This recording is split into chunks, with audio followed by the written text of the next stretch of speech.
In Idaho, Lori Vallow Daybell is known as the Doomsday Cult Mom, convicted for killing two of her children and plotting to kill her husband's first wife. Gabe Gutierrez has the details. Guilty.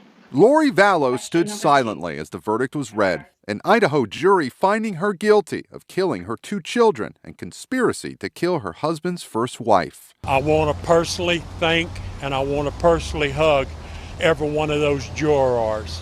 It is a bizarre tale that led to sensational headlines. The so-called Doomsday Cult Mom murder trial lasted 7 weeks.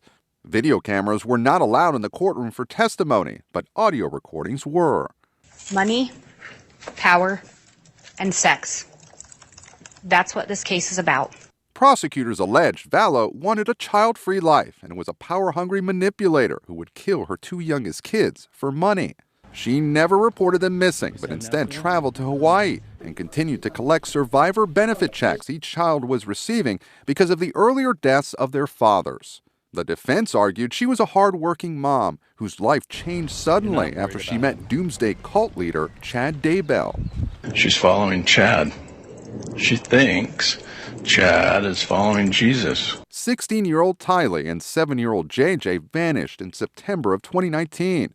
Their remains were found on the Daybell property the following summer.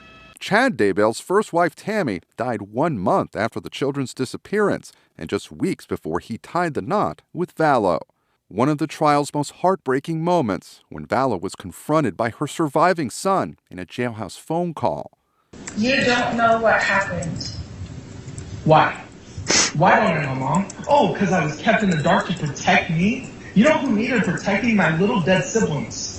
That's who needed protecting, Mom. Vallow now faces up to life in prison when she's sentenced. Chad Daybell is also charged with first-degree murder. His trial is scheduled for next year. Gabe Gutierrez reporting. The state of New York is asking the federal government for help in constructing and operating temporary shelters